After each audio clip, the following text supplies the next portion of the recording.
She said that American soccer fans, most of them aren't smart. They don't know the game. They don't understand. Gio. That guy Gazpacho. Forbes can take a lame gorilla, okay? Advice, did you know that Arsenal died? He's got me buzzing. Up the talkies. It's hard to up them anyway. I'm not even gonna comment on that. Welcome back to Footy with the Boys. I am your host, Jared, joined by my co-host, as always, Nico and Mike here. We have a bit of midweek madness to get into. No longer March, so we have to go with the midweek name. We're going to recap today's games. We're going to look ahead to this weekend's games. We have some big matchups, at least some big names that are going to be matching up. And then we have our locks of the week. We'll get an update on scores and see what we're thinking there. And then, of course, what other way to end it, boys, than with one question with Producer P. Really just something that is bound to somewhat shock you or somewhat make you ponder life. So we'll get into all that, but has nothing to do with soccer. Good. Yeah. I'm glad that is coming to our Thank you for the our preface. footy-based pod. We get a little outside the box here. Love it. But we'll as Nick likes to do, we'll get back in the box. And we start, Nick, with you, with your favorite team, Tottenham Hotspur, with a draw versus West Ham. West Ham coming off of a shocker of a bottle job versus Newcastle. They come into this one versus Tottenham. The scoring came early. It did not come often. 2 goals within the first 20 minutes, and then that was it for this one.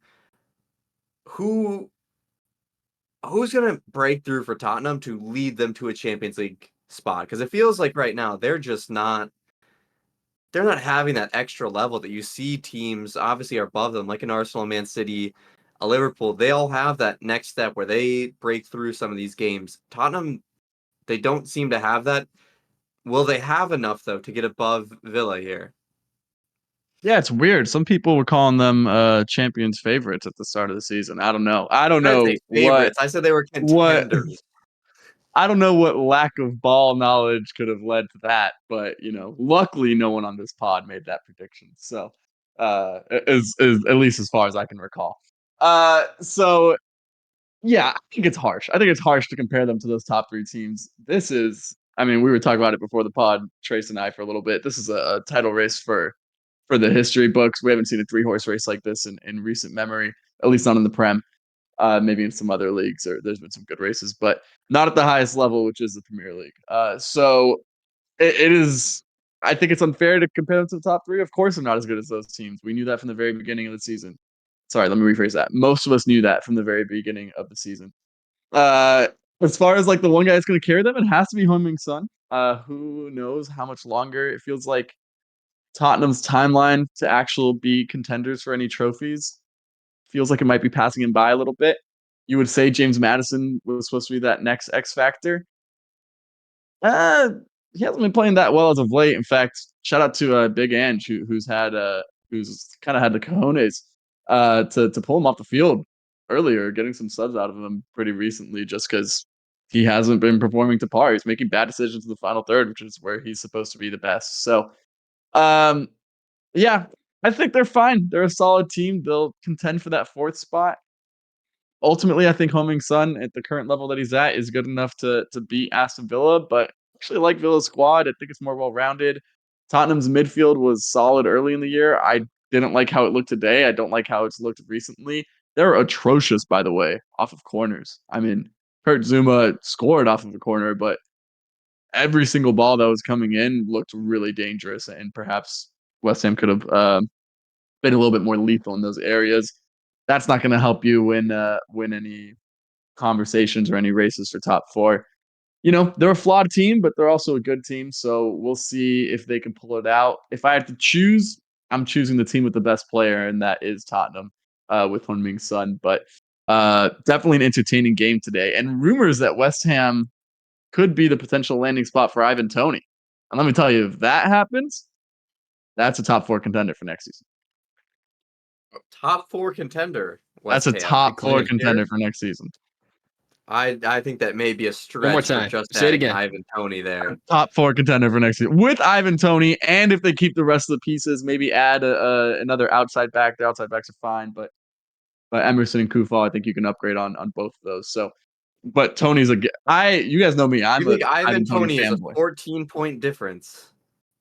I think Ivan Toney's a game changer. I think he's very good. That's just me. All right, we will certainly see. I don't maybe rate Ivan Toney quite as high as you do, So but I they will haven't say played all year with a striker, bro. Antonio's been injured. Even today, his race was run in like 55 minutes in. He was gassed. Like he's not the same player he once was, even though he's still quality. I'm telling you, and Tony's better than Antonio ever was. So, one man's opinion. one man's opinion. We will certainly see how Toney gets on at his next club, and I'm sure there'll be a lot of speculation on which club that will be this summer. Like you said, Nick, they have the better player, Tottenham, and they do have a good matchup for their rival Aston Villa for that final spot as they take on City. We'll get into that later. Mike, I want to get into the team that came back against West Ham. Newcastle got that big win. Today it was them who kind of got back on. Everton with a late penalty to equalize versus Newcastle. They score early, and I was in shambles. I did not think that once Newcastle broke through that we were going to be able to get back. Comes through a penalty in the 88th minute by Big Dom. A point here is not going to move us around in the table that much, but it gives a sigh of relief, at least as Nottingham Forest and Luton Town are looking us in the eye, and that does prevent us from going down off of one game's result. How much does 1 point matter here? How massive is it? Oh, it's a huge point, and for many reasons. For the table, obviously huge. It's so tight down there right now. Pause. All the way up until 15th. Yeah. Pause, big pause, Pause. and get back into it. There's no room for error right now. You don't know what's going to happen. Nottingham looked really good today, which was surprising. So that's scary because they're hot on our heels and they're actually scoring goals. So this is huge for the table, and it's also huge for the confidence because the boys put in an absolute fight today. Sean Dyche lit a fire under them. Obviously, he was screaming on the touchline the entirety of the match, and they seemed to respond.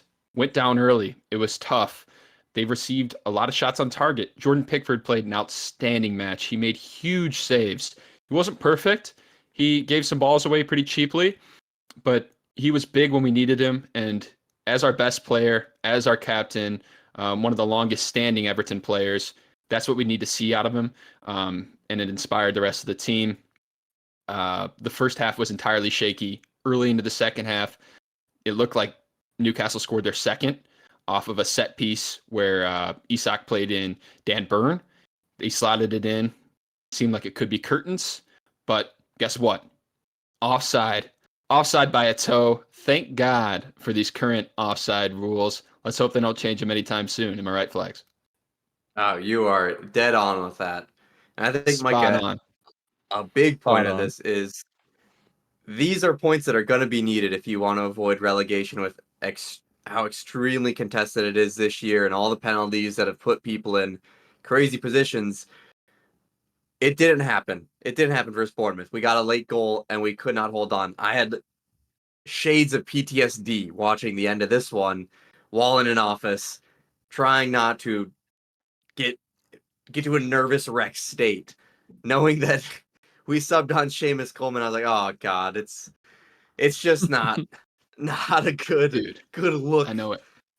But we hold on to this one against a tough team that maybe I wouldn't really have expected any points from this one. So happy with that one. But yeah, like you say, Nottingham Forest looked good today, and that is a scary one.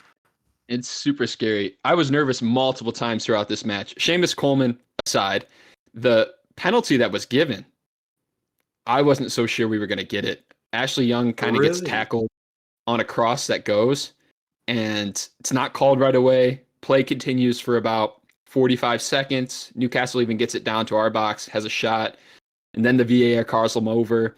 The refs kind of sitting, calming tempers on the field for an extended period before he ends up going to the monitor to watch it. And I'm thinking they're going to find a way to not give us his pen. They're going to find a way because they always do. Thank God they gave it to us. And Dom steps up, and it's not a convincing pen because Dubravka gets a whole ass hand on it. But it goes in. Thank the Lord. Dom broke his egg, a 20-plus game egg Oh, in huge fashion.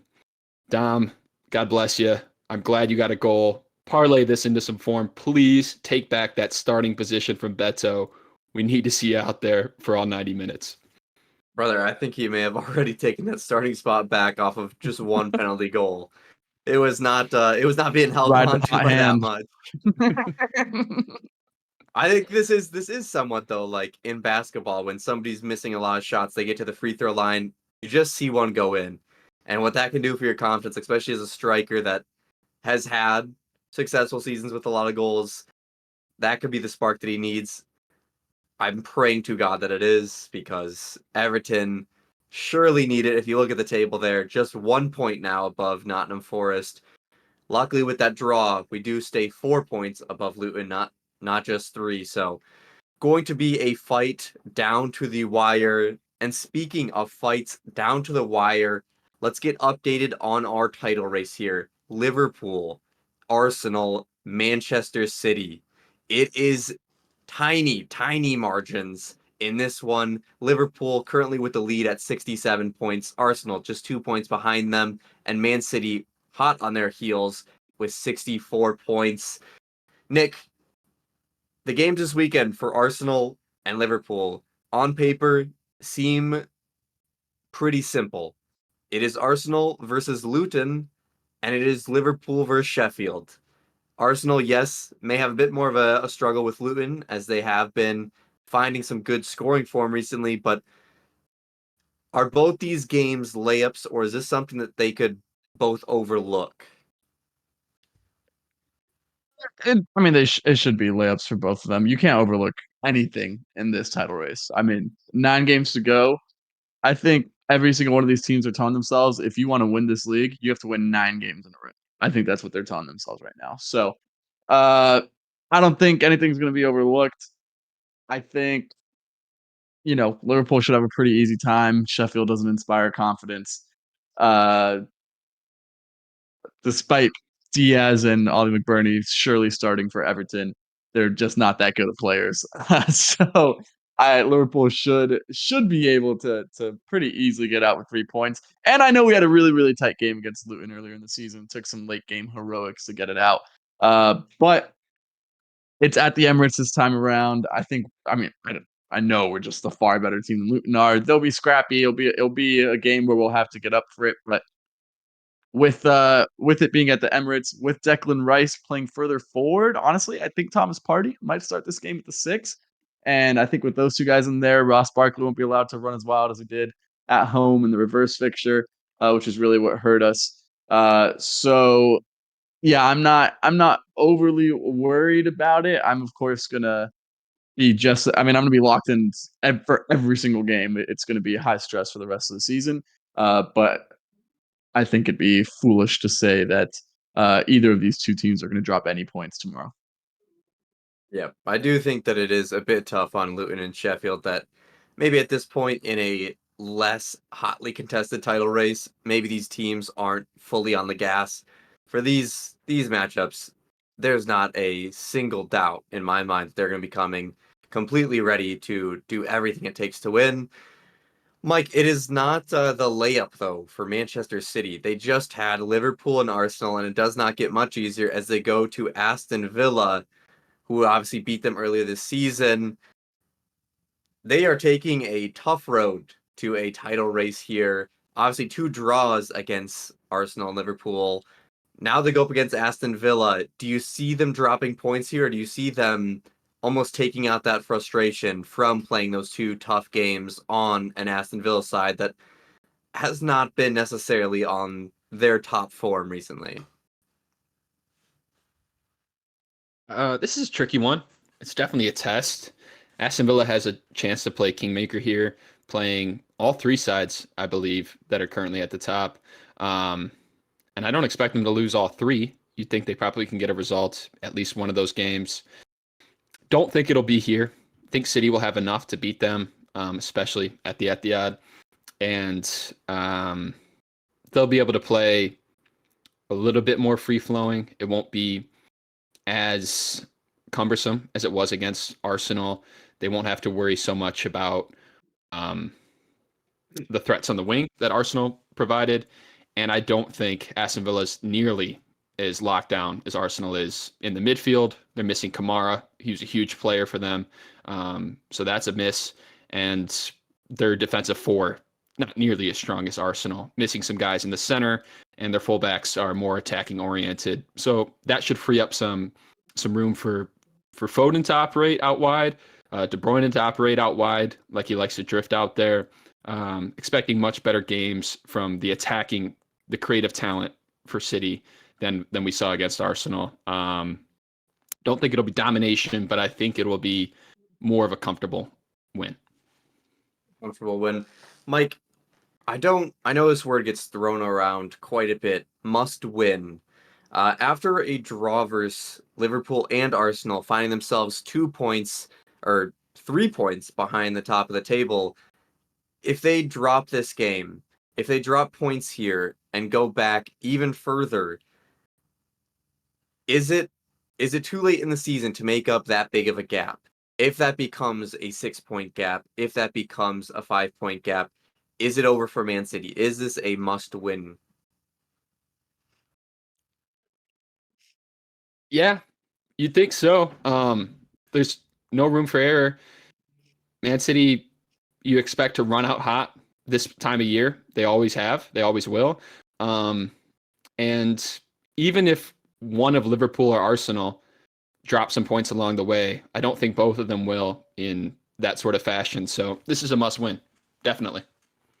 Yeah, I just think the margins are razor thin, and certainly with Man City already behind on that starter line, they cannot afford any type of falter here. Now they have proven that they do not falter in the face of great challenges and title races, obviously shown last year catching up to Arsenal and ultimately becoming the treble winners. But can they do it this year with a year that they've faced a lot more adversity? We will certainly see as they get tested here, number 3 versus number 4 in our table. Nick, that is going to be quite a matchup. But in terms of the clout matchup, the toilet bowl of sorts, boy, do we have one of those this weekend. We have Manchester United versus Chelsea. And for a good amount of this season, we have debated which one is actually better. Manchester United is certainly doing a lot better in the table, 6th versus 12th. Oh. Off of play, I don't think either of them make you say, oh, they are definitely better. I don't feel comfortable saying that Manchester United are the better side here. What do you see out of this one? What do you want to see out of this one? I'm excited. I'm excited for this game. I think it's going to be an interesting watch and a fun one to talk about afterwards. I was telling Trace a little bit earlier. I actually rewatched. I don't catch much of the Chelsea Burnley game outside of the highlights. I rewatched it this morning before some of the other kickoffs. Spring break, by the way. Don't got to work this week. Living a life. So Full-time podcaster.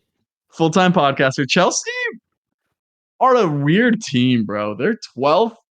Some attacking play and patterns is really, really good. Cole Palmer specifically is having a great year. Obviously, 21 goals and assists in the Premier League.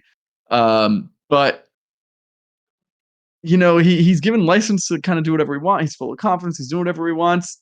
No one in that front four defends for Chelsea, so they're just always getting ripped apart. That midfield for costing what 250 million British pounds sucks. Who's counting? Like they are horrible. They're just not good. Enzo, for my money, is the most overrated footballer in the world. He's good, but people talk about him up there with like Jude Bellingham. Like that's an insane take. Moises Caicedo, he's just so inconsistent. He does things well, but he can't be a lone six. Conor Gallagher is captaining this Chelsea side. Are you kidding me? There's a real lack of leadership. There's a real lack of focus. Back line isn't great. I don't know. There's just it feels like they have good players in a lot of different spots, but there's no cohesion. They're not an actual team. They're good at attacking, which honestly, based on some of the injuries, and I'm sure Tracy will talk about for Man U, might be enough to get something out of this game. But to me, they're just not even a real team. They're just kind of a collection of individuals. They are very entertaining to watch. I will say that they are a fun watch, which I think is going to make for a fun game. Yeah, I have noticed they do almost show glimpses of what maybe Pochettino was trying to get them to do in terms of well-worked attacking movement, just sometimes not at all the final ball. But I do think that I believe Pochettino said that sometimes they just pass it to Cole Palmer and he'll figure out what to do. Which has happened. That's not that's not maybe exactly the greatest tactic to have, but Cole Palmer has had quite the season here for Chelsea in that role of just kind of trying to carry them along. And go ahead, Nick. I thought, in that game, I thought when Sterling came on, he looked really good. He had a beautiful assist to Palmer to take the 2-1 lead before losing it to the 10-man Burley 3 minutes later. Again, just lack of leaders in that locker room. I thought Mykhailo Mudryk played very well. Some good saves by the Burnley keeper, Muric or whatever. I know Trafford wasn't playing. Even Nicholas Jackson, like he gets in dangerous positions, he just can't finish. It's not just Cole Palmer who is being effective in the final or threatening in the final third. It's just none of them outside of Cole Palmer has any finishing touch to them. So it's weird. It's weird. They actually, when you compare them, Cole Palmer has 21 goals and assists. That's the same as Bukayo Saka. Sterling, I believe, has 10. Nicholas Jackson has 12. Yeah, Nicholas Jackson has 12. Odegaard has 12. Saka has 21, and then Havertz and Declan Rice both have 11. It's like similar numbers. It's just again, I think they have good individuals. It's just not a team, and when that's the case, that's the manager's fault. Which means get the manager the hell out of there this summer and find someone who can do something with these pieces. Yeah, I think you touch on a big point there. They, in a lot of these games, have almost thrown some points away. Burnley, obviously, being that most obvious example Definitely. where that is 2 points that you absolutely flush down the toilet if you're Chelsea that you should have had. I think, yeah, like you said, they don't seem to have the consistency to play the nice moves 90 minutes. It is every once in a while. There's flashes, but that comes down to the man leading the charge. You have to have either a captain or a manager that can get the troops to focus for a full 90, or else you are going to be dropping points in this league. Mike, Manchester United, they have been able to kind of do the opposite.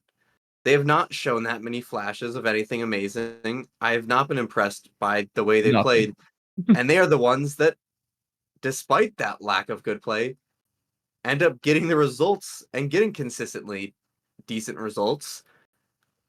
What do you see happening here for Manchester United? It's not a Brentford. Brentford just got 31 shots. This is a better, more talented team. What do you see happening to Manchester United here? I think it's going to come down to the personnel quite a bit. I think Ten Hag butchered that midfield choice against Brentford, having McTominay play next to Kobbie Mainoo in the pivot position. Neither of them are particularly good at shielding a defense. Neither of them are really central defensive midfielders. Pause. Hold on. It was 10 days ago that you were telling me that Kobbie Mainoo is a shield. Why don't we play Kobbie Mainoo at the 6 in England so that Declan Rice can go further forward? You are a fraud, my friend. What are you talking? No. You can't. You're right It's today. an 18-year-old. You're right today. But out of nowhere, you're just abandoning your takes from a week ago? Come on. I'll Think address about this our true quickly, fans. and I'll get back to it. Yes, I did say that I could see him playing the 6 at some point. But as an 18-year-old in the Premier League, only playing half of a season, really, that's a lot to ask for when you have Scott McTominay next to you. It's not Declan Rice, right? That's the difference. Come on, let's be honest here. That's a big change in skill level. What are you trying to say about Scott McTominay? He's I'm a not striker saying you're wrong, playing brother. at the center of the park. That's what I'm saying. But I'm not saying you're wrong. I'm saying you're fake. Okay, fake maybe, but I'm not a Man U fan, so that's what it is. Casemiro needs to start this game. He came off the bench against Brentford, and no, they didn't start playing phenomenally, but they played better. So he needs to be the anchor. Let Kobe go a little bit forward. He could dominate against his Chelsea midfield. He operates in those tight spaces really well, and I don't think either Moises or Enzo will be able to play him that effectively. So that's what I want to see in the midfield. The defensive options are really alarming for Man U. Lisandro Martinez subs into the game against Brentford, goes down in practice, I think, today with another injury, so he's out. Victor Lindelof's out. He's not a great player, so not a huge loss.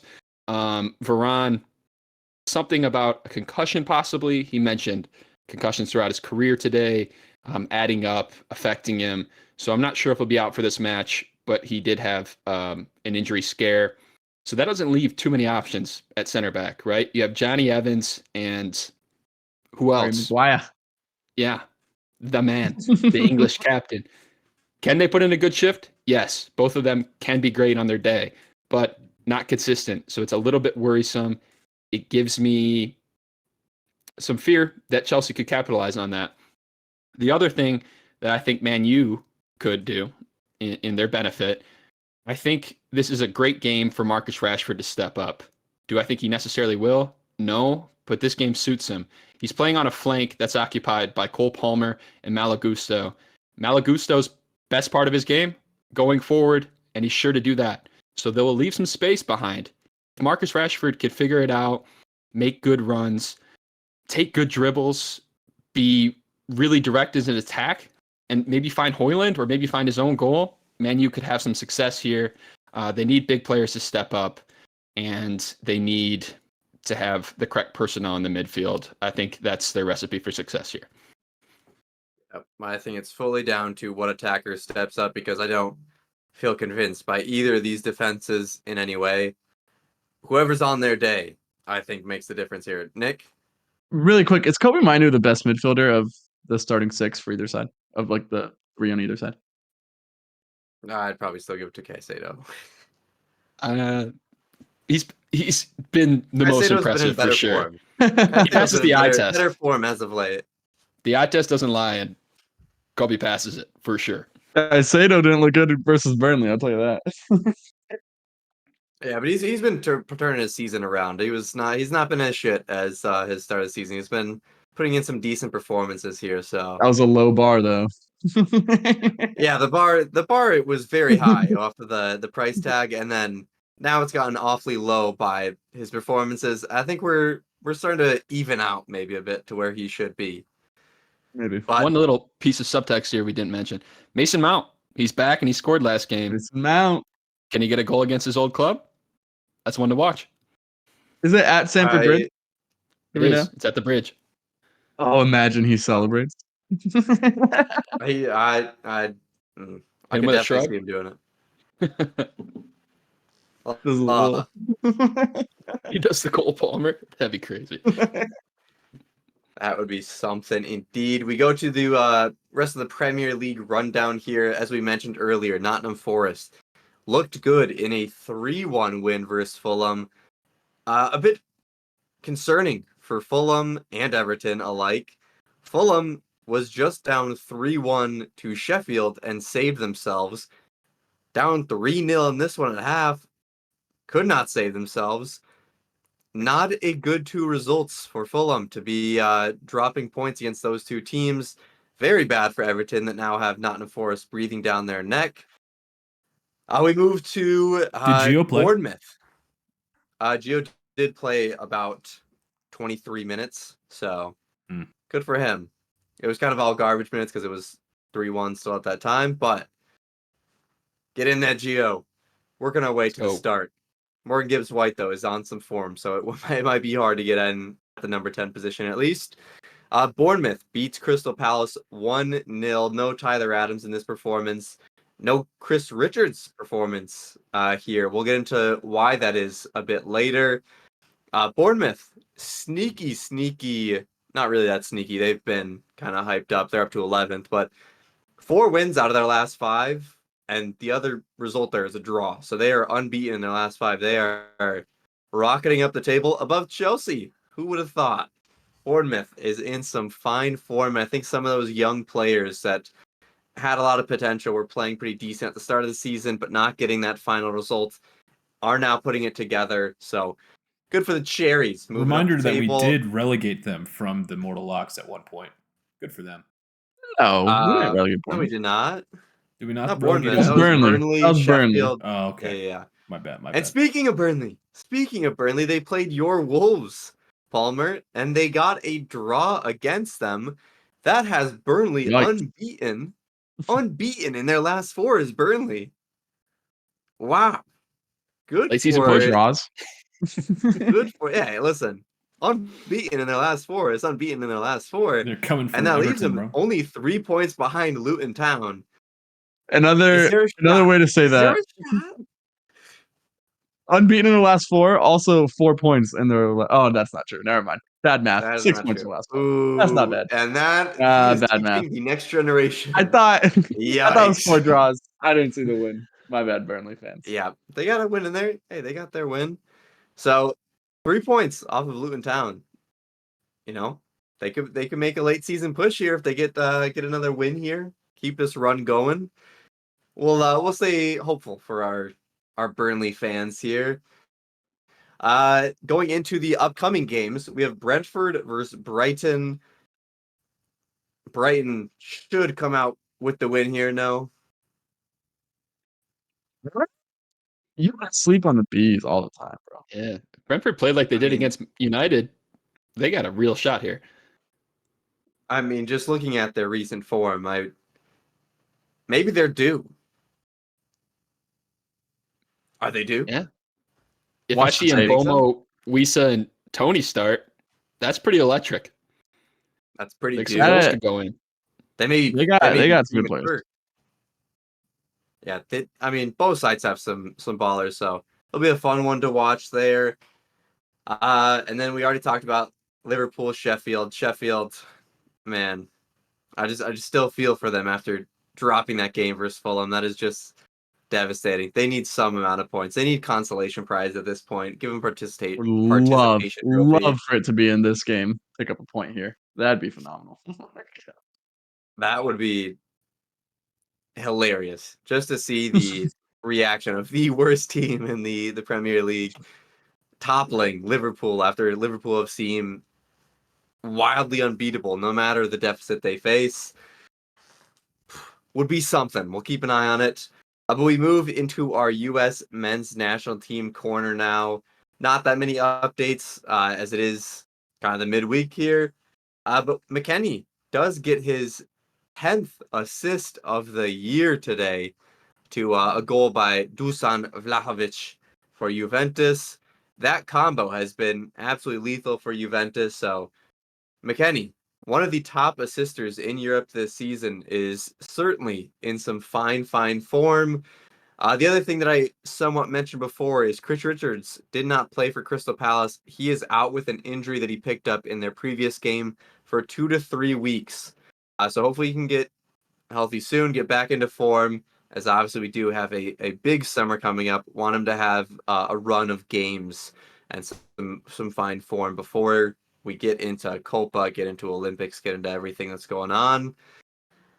That's really it. Everything else was kind of covered over the weekend. But we do get into lock of the week. And Palmer, let's do a quick score check here before we make our picks.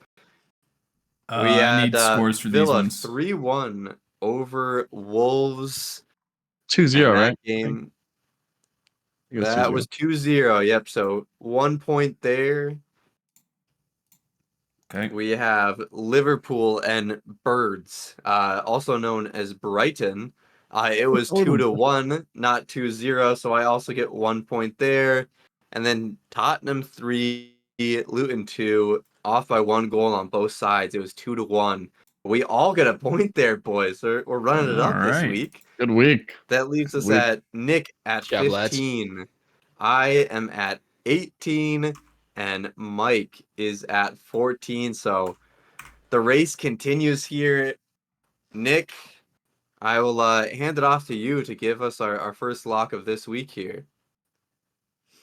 Yeah, I'm gonna go with the boys. Obviously, we have de-relegated Luton, which leaves them up to leaves them up for contention in these games. I'm gonna go Arsenal 4, Luton 1. I think maybe they get a lucky goal. We tend to have lapses at home, but I'm expecting a comfortable win. Even Luton though score. it'll be a good game. Yeah, Luton do find ways to score. They are a scoring team. Whether they hold on to a lead or make the most of those goals that they score, we can talk about that at a different time. I have gone with Manchester City. I think they're going to bounce back from 2 draws, 2 frustrating games to them to have dropped 4 points. They win 3-1 versus Aston Villa. Give me some Haaland goals. Give me some KDB assists. Give me some action on this one. And Mike, you've chosen the Clout Bowl, the Toilet Bowl, for your lock. What are you going with? Who's winning? Who's drawn? Who's whatever? Yeah, dude, I had super slim pickings because I picked last year. So my options were Man U Chelsea or Brentford Brighton. And both of those games are kind of scary. I went with Chelsea Man U, bigger storyline. I'm taking 2-2, giving them a nice draw, couple of goals on each side. That'd be a cool game. I think I'm going to nail it. That's gonna I would hit. be down for I feel 2-2. it in my bones. I think that's gonna hit. You're right, dude. Bet it.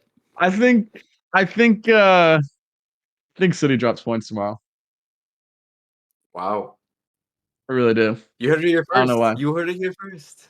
Villa got a gut won the feeling. reverse, right? I think Villa won the reverse. Yeah, They did. Yeah, 1-0 at Yeah. Villa. Can they do it twice, though? Can they do it twice? Yeah, who knows?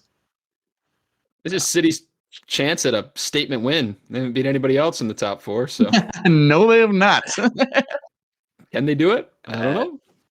Like we said, a must win. This would put them at quite the deficit if they want to go for the title again this year. So if they do drop points, Nick and our Liverpool fans will be awfully happy, seeing that it might become a bit more of a 2-horse race rather than this 3-headed monster we have right now. To close us off, Palmer, give us your non-footy related question. All right. So, a lot of my questions have to do with getting into fights and fighting various people No. man to Fighting. man. This one is no different. Okay. My very footy related question this week is, what is the largest animal you think you could take in a fight? Gorilla. Had that one ready. 1-on-1? Yeah, 1-on-1. No weapons. Are we talking like height? Are we talking weight? I'm thinking more mass, yeah. Mass? Okay. Give me a humpback whale on dry land. I'm fucking going crazy. Swanging. Just flags. Swang. Just kicking its tail. Just kicking a whale. Stomping Dude, its little blowhole. While it's slowly dying. An emperor penguin. I could kick one of those fuckers. Brother, that is the biggest one. easiest fight. That's a good one, They actually. fall They're by huge. themselves. Yeah, but they they're big. fall by themselves. But they're You big. just- dude, run around. It's a and big they'll trip. animal. Hang on. Pretty sure they're pretty big. Or maybe it's just the name emperor. I don't No, know. I think they're pretty big. Yeah, it's like, the size of a child. I know, but they Or a waddle small man. around. You just Yeah, that's the question. That's the where largest animal. are we Large putting one. this? Is this in an octagon or is this we choose the venue? Or in their natural no, habitat? octagon. Yeah, you get locked in a room with them. That extinct Everything, yeah, mega a penguin fucking looks whale. really scary. I want to fight one of those. That's a fucking problem, dude. I think, okay, look, if we fought 10 times, I'd probably lose like 8 of them. But I think on 2 of those occasions, I could beat a giraffe. No shot. No way. I think I could beat a giraffe. Yeah, Have you seen how dude. they fight, dude? That is a crazy I know. take. Just They would smack- whack you. Oh, dude. have you seen them swing I around their know. neck? They Dude, like they fight off There'd be a lions. couple. There'd be a couple where like I straight up just get murdered. But I think like if I get one good dodge in, it's over. Anything that has to If- compete I with think lions, you if- could not take, dude. if Yeah, but if you could miss one of the neck swings and just go for a knee and just buckle it in. Yeah, that's what I'm saying. And also, like, if we're in an octagon, the giraffe can't really move. Like, No, I if he mean, swings like, his head, he's gonna hit the It's side. gotta have. But It's a room I that's. think the problem is if they can't appropriate move that much, size. the hooves are just going straight into your fucking chin. So I'm telling you, I'd lose 8 of them, but I think I can win 2 of them. Think you'd win 2? That's crazy. think That's so. a crazy I think take. I could. I really do. I think. but how are Like, you I gonna think kill I it? won't say that. How are you gonna kill it? I need to kill it. You Are A gotta you fight to the choke it death. out? Yeah, it's to the death. Yeah, it's the Why would it Palmer, be did you to have the any- death? Palmer, did you have What, any they're not- specific You think animals the in giraffe's mind? gonna tap out? I don't Yeah, have it'll any tap out. specific ones in mind for this one, but my It'll be like- secondary question is: what is the smallest animal that you could not beat in a fight? And I do have an answer Oh. for that. Oh, rattlesnake. No. I would I'm lose gonna say poison doesn't Black count mamba. because you could kill a rattlesnake, but you would just die later on. I would lose to anything in the water. I mean, I couldn't beat shit in the water. Yeah, let's I mean, take but out it's in an water as octagon, well. no? Let's say land animal. Yeah, in a water-filled octagon. Like smallest land animal you could not win in a fight. Maybe so like no poison. No poison. Poison doesn't count. hyena. I'd probably lose to a hyena. I think Those are big bull. though. A pit bull? Yeah. Pit bulls. hyenas probably- are pretty small, but they got like crazy bite power, right? Dude, hyenas are huge. What are you talking about? I thought hyenas Oh my weren't that God. big. They're like I don't think bigger than any maybe- dog. Yeah, Oh, dude, yeah, Oh that's pretty shit! big. Yeah, they're way big. that's bigger than I thought. Never mind. Oh, What are the wow. smaller ones I'm thinking of? Mess you Isn't there up. like a s- I think you're thinking of like Coyote? African dogs. Oh yeah, wild dog. Oh, you might be thinking coyote. I might be thinking coyote. You could take a coyote. You could take a coyote. Yeah, Coyotes I are bet you could tiny. take a Yeah? coyote. You could Okay. definitely take one of Yeah. these. These But- things are but I small. think the Maybe a coyote could deer? also kill me. Deer? Yeah, the Oh, you know what smallest it one, is, Palmer? It's a Wolverine. That's what I was gonna say. Honey Oh, badger. a wolverine would freaking murder Yeah. They're not big, but they would Nah. they would slash you up. Wolverine Oh. will beat any of us, probably all of Yeah, us in a Hugh fight. Jackman would beat my ass. you. Could you eat a porcupine? Yeah, What? you would just get Yeah, you it just would get suck. some stickers and Yeah, it would some needles suck, in but you. you could win. But like, how would you kill it? I mean, eventually you'd get it. Stomp You on would it with get a it. shoe? It would suck. Shake but it. you'd Yeah, and get it'd go Shoe on? through my foot. Oh, that is true. You go for the underbelly. Yeah, Come you on, just Nick. kick it from underneath. But they'll You roll know, up, dog. This is a good shout. This is a good So shout. you play the long game. You have to wait. They're gonna have to come for air eventually. Honey badger's a good shout. Honey badgers. I mean, look at this, dude. They fight lions. What? Like they don't even care. Yeah, that's dude. terrifying. What animals can we Yes. kill though? I need to think more of the larger ones. Because the more I The think about it, I larger think ones? I am losing. I think A I am large losing to a animal? giraffe. I think I could Alright, take an let's- ostrich. I think I got Let's an rapid ostrich. fire a few. You would Yes, I not know. beat an ostrich, Dude, I dog. get an ostrich, bro. No, I think you could be an ostrich. Yeah, Dude, dude. they're so big. Just grab the fucking So neck with your well, whole it's the body weight largest and animal. go Yeah, down. If I could get a good grab Oh, on you know its who I neck- would like to fight? If I could choose any animal to fight, I'd want to fight a goose. Goose are some mean sons of bitches, bro. I Nah, hate dude. it. wanna but fight it. like you could beat Because a they're goose. rude as hell. What, this Yeah, is like a very Sean. This is like a Sean Deitch answer. What? What, A the goose? Yeah, it's like I want It's to not a fight. Sean I want to scrap, dude. Geese are mean, bro. Geese are Yeah, mean. Biggest geese are animal, mean. dude. I had to walk Could I you across think the if me and a street. goose, I think if me and a goose fought, we'd both walk away just like respecting each other, you know? Yeah, okay, that's it. Just, no one would die, but we'd gain something that day. Tap each other up at the end. Just hey, Yeah. good shit Yeah. out there, man. I think a swan, Respect. like not to the death. I think a swan beats all three of you, all four of us. Not to the death. Yeah, no shit. Because I'm probably running. Yeah, it's like if If you, I'm not if a you mountain didn't have lion? mountain lion, you would die so What? quick. Yeah, I can't take a think- mountain lion. I think there's that was close. Closer. You are No. fucking high. There's You no. Can we gotta- beat a roadrunner? Yeah. they're tiny. Yeah, they're small. They're small. Yeah, but They're it just just fat. runs circles around us. We'd get out of breath. Dude, Don't you are chase it. nah, bro. This is Then like, it would come in and just peck our look eyes at out. That. I mean, they're big, Look but there's a at that chance, right? cat, dude. You're No beating a shot. mountain.